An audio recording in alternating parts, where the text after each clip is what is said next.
Hello friends, study with BS classes में आपका बहुत बहुत स्वागत है।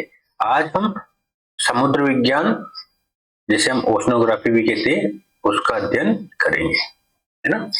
तो समुद्र विज्ञान के अंतर्गत जो जो चीजें आती है उन सभी का हम अध्ययन करेंगे, जिसके अंतर्गत आएगा महासागर का तापमान, महासागर की लवणता और महासागर की जलधाराएं। अब हम देखेंगे महासागर का तापमान किन कारकों से प्रभावित होता है ना। तो पहला है ऊष्मन और शीतलन की प्रक्रिया। देखेंगे महासागर की सतह पर तापमान को निर्धारित करने वाले कारक कौन कौन से, और महासागर में तापमान का वितरण किस प्रकार से होता है। एक तो होता है क्षैतिज वितरण और एक होता है ऊर्ध्वाधर वितरण। क्षैतिज वितरण के अंतर्गत हम अक्षांशीय मंडलीय वितरण को देखेंगे, और एक और जो है इसके अंतर्गत तो देशांतरीय प्रादेशिक वितरण को हम देखेंगे। ठीक है, तो अब हम देखते हैं महासागर का ऊष्मा बजट क्या होता है। स्थल खंडों की भांति महासागरों के लिए भी ऊष्मा का मुख्य स्रोत सौर ऊर्जा है ना, सनलाइट है, लेकिन इसे नगण्य मात्रा में ज्वालामुखी प्रक्रिया के साथ जल दबाव क्रिया के द्वारा भी ऊष्मा की प्राप्ति होती है। यदि महासागर के द्वारा 100 इकाई लघु तरंगों के सौर विकिरण के अवशोषण से तापमान में वृद्धि होती है, तो शीतलन के समय वाष्पीकरण से लगभग 51 इकाई संवहन के द्वारा, 46 यूनिट दीर्घ तरंग विकिरण के द्वारा और 3 इकाई चालन के द्वारा ऊष्मा का निष्कासन होता है। इस प्रकार शीतलन की प्रक्रिया में वाष्पीकरण का सर्वाधिक योगदान रहता है। यही कारण है कि ग्रीष्म ऋतु के समय वाष्पीकरण के प्रभावशाली होने के कारण जल की सतह का तापमान संलग्न वायु की परतों की अपेक्षा कम रहता है। वहीं शीत ऋतु के समय वाष्पीकरण का दर नगण्य होने के कारण ऊष्मा का निष्कासन का दर भी नगण्य या कम हो जाता है, जिससे जल की सतह का तापमान संलग्न वायु की परतों की अपेक्षा अधिक रहता है। महासागर की विशिष्ट ऊष्मा अधिक होने के कारण ऊष्मन तथा शीतलन का दर कम होता है, जिससे महासागर का वार्षिक तापांतर नगण्य रहता है। इसी प्रकार महासागर की वायुमंडलीय आर्द्रता औसत से अधिक होने के कारण दैनिक तापांतर भी नगण्य होता है। अब हम देखेंगे महासागर की सतह के तापमान को निर्धारित करने वाले कारक कौन कौन से हैं। पहला है प्रति इकाई क्षेत्र में प्राप्त होने वाली सौर ऊर्जा, है ना, आपतन कोण, अक्षांशीय स्थिति में आपतन कोण जो इसके अंतर्गत आता है। दूसरा मोस्ट इंपोर्टेंट है भूमंडलीय या प्रचलित पवनों का प्रभाव। तीसरा स्थल खंडों का प्रभाव, और चौथा है समुद्री धाराओं का प्रभाव। इसमें भूमंडलीय या प्रचलित पवनों का प्रभाव सबसे महत्वपूर्ण होता है। महासागर के लिए ऊष्मा का मुख्य स्रोत सौर ऊर्जा होने के कारण ही जल की सतह के तापमान को निर्धारित करने वाले कारकों में प्रति इकाई क्षेत्र में प्राप्त होने वाली सौर ऊर्जा की मात्रा सर्वाधिक महत्वपूर्ण कारक है, जिसका आपतन कोण से सीधा संबंध होता है। विषुवत-रेखीय क्षेत्र से ध्रुव की ओर जाने पर आपतन कोण में कमी अर्थात सौर किरण के तिरछेपन में होने वाली वृद्धि से प्रति इकाई क्षेत्र में प्राप्त होने वाली सौर ऊर्जा की मात्रा में कमी आती है, जिससे खुले महासागर के पृष्ठीय सतह के औसत वार्षिक तापांतर में कमी आती है ना। तो ये देखो, इसका पूरा हमने डायग्राम भी बना रखा है, आप इस डायग्राम से भी चीजों को समझ सकते हैं। स्थलखंड और जल के अंदर किस तरह से तरंगों का प्रभाव होता है। समान अक्षांशीय प्रदेश में भूमंडलीय पवन के प्रभाव से महासागर के पूर्वी और पश्चिमी भाग के तापमान में स्थानिक विभिन्नताएं देखने को मिलती है। अपतट पवन से प्रभावित महासागर के पृष्ठीय सतह के जल का स्थानांतरण होने के कारण जल स्तर में आने वाली कमी की क्षतिपूर्ति के लिए अपने लिए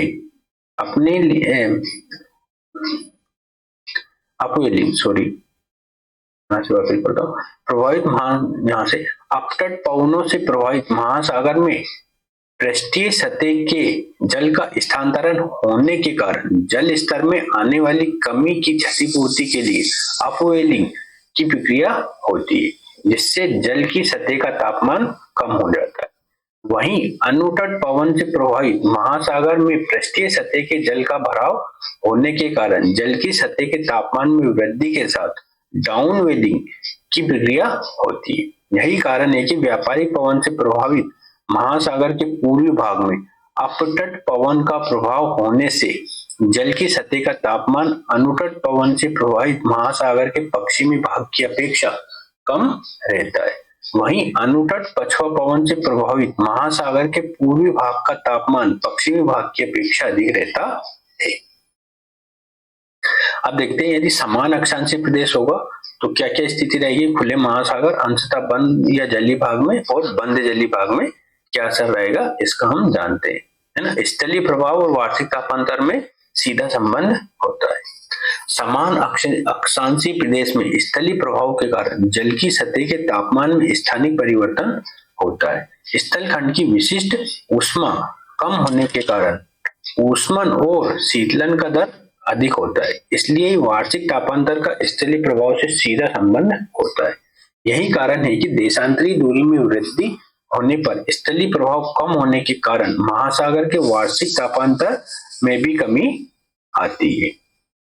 निम्न अक्षांशीय प्रदेश के स्थल खंडों का तापमान अपेक्षाकृत अधिक होने से स्थलीय प्रभाव के कारण ही खुले महासागर की अपेक्षा अंशतः बंद जलीय भाग का तापमान अधिक रहता है।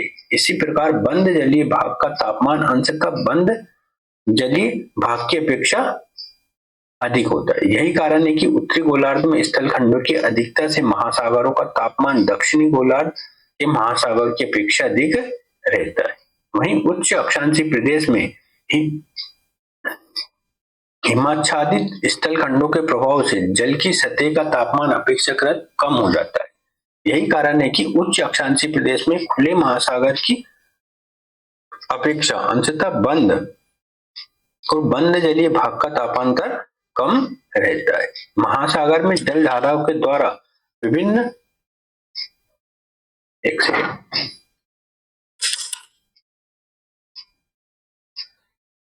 महासागर में जल धाराओं के द्वारा विभिन्न अक्षांशों के मध्य ऊष्मा का स्थानांतरण किए जाने के कारण जल की सतह का तापमान में परिवर्तन होता है।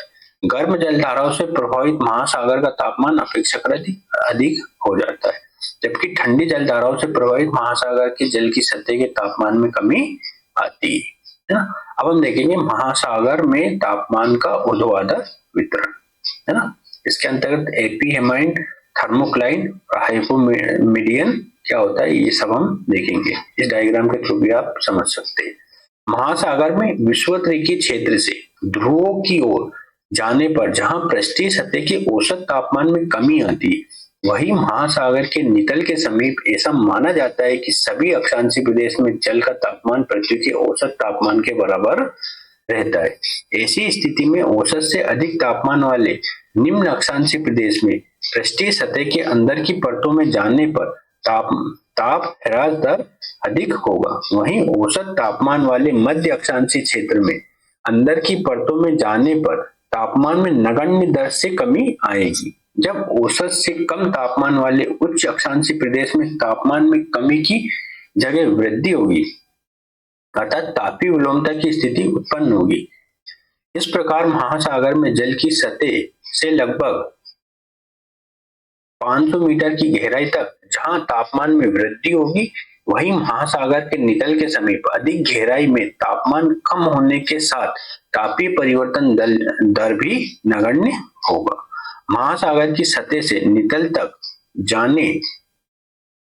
जाने पर तापमान में होने वाले परिवर्तन के कारण 3 परतों का विकास होता है, जिसमें सबसे ऊपर की परत को एपिनीमियम कहते हैं। इस परत की औसत मोटाई लगभग 500 मीटर तक होने के साथ औसत तापमान 22 से 23 डिग्री सेल्सियस तक होता है।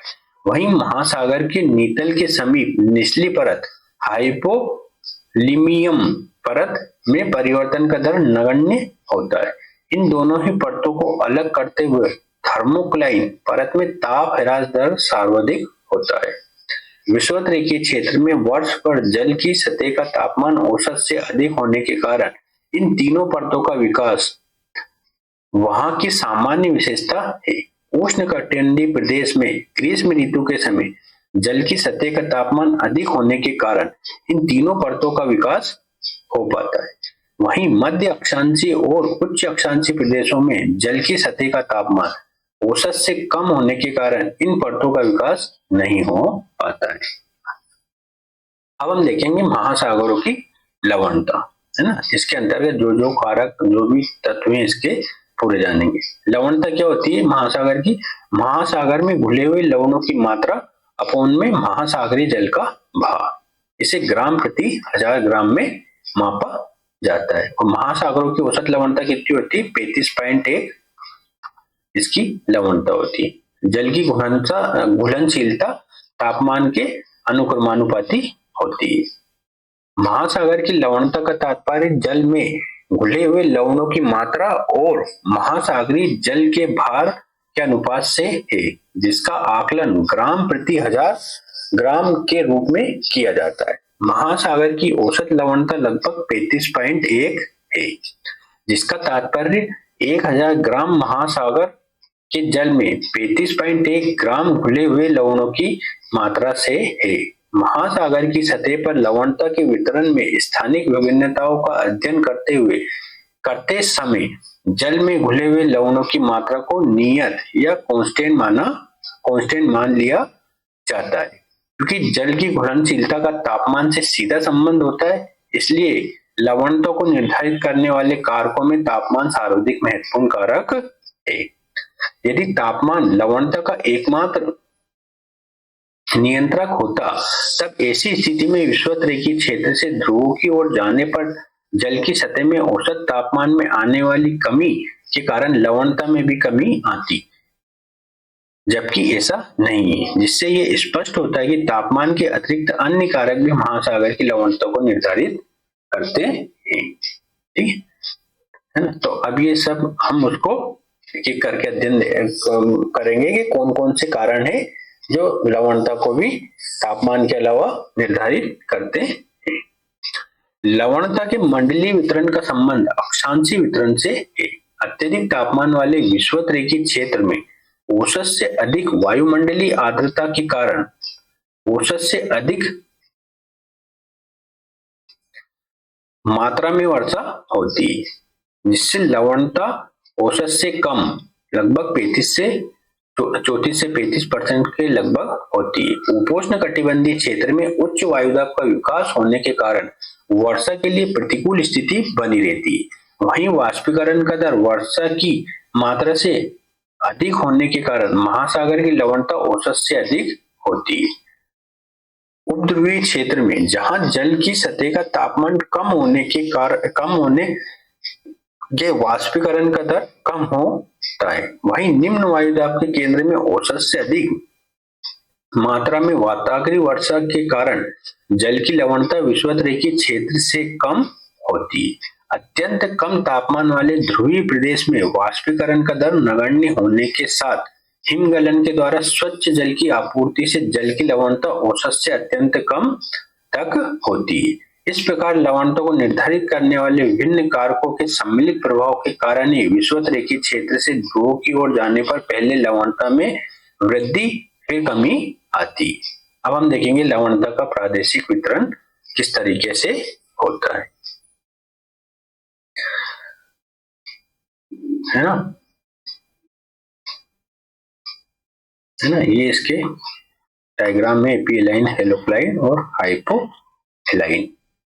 महासागर में विषुवत-रेखीय क्षेत्र से ध्रुव की ओर जाने पर जहां पृष्ठीय सतह के औसत तापमान में कमी आती है, वहीं महासागर के नितल के समीप ऐसा माना जाता है कि सभी अक्षांशीय प्रदेश में महासागरीय लवणता औसत लवणता के बराबर होती है।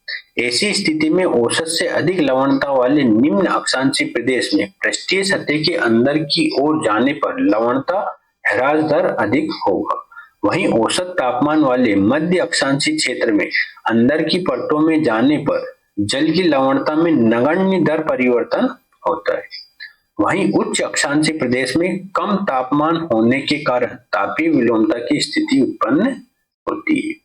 इस प्रकार महासागर में जल की सतह से लगभग 500 मीटर तक गहराई में लवणता में वृद्धि होती है।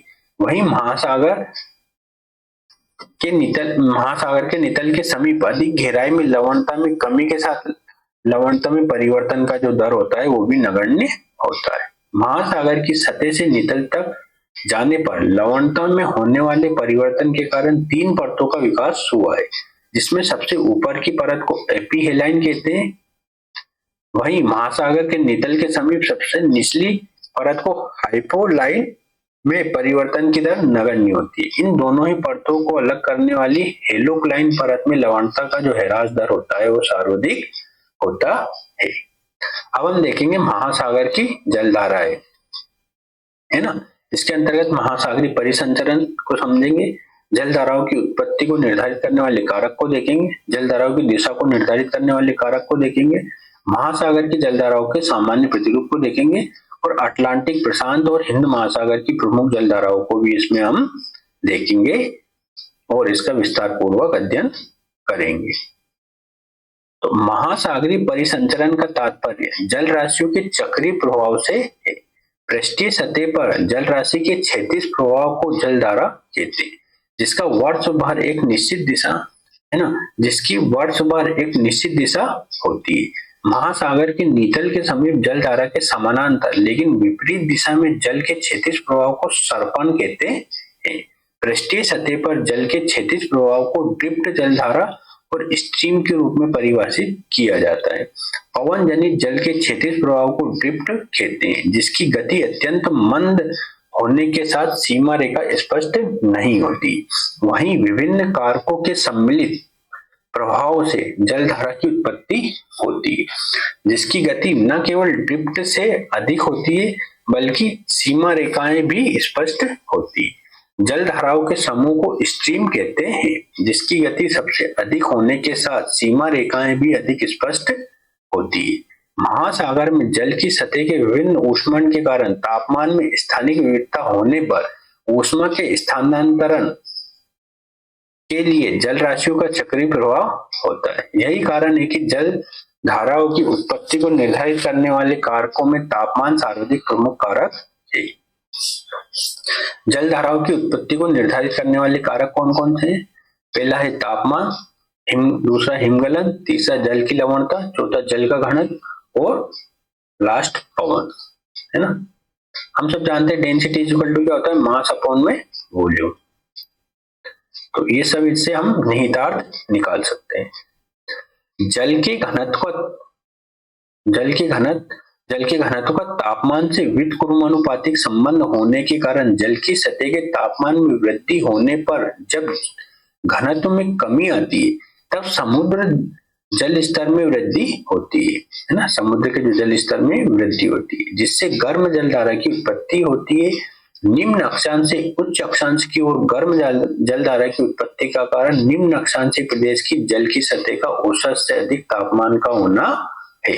लेकिन यदि तापमान जलधाराओं की उत्पत्ति को निर्धारित करने वाला एकमात्र कारक होता, तब ऐसी स्थिति में अत्यंत कम तापमान वाले उच्च अक्षांशीय प्रदेश से ठंडी जलधारा की उत्पत्ति नहीं होती, जबकि उच्च अक्षांशीय प्रदेश में हिमगलन के कारण स्वच्छ जल की आपूर्ति से जल स्तर में होने वाली वृद्धि से निम्न अक्षांशों की ओर ठंडी जलधारा का प्रभाव होता है।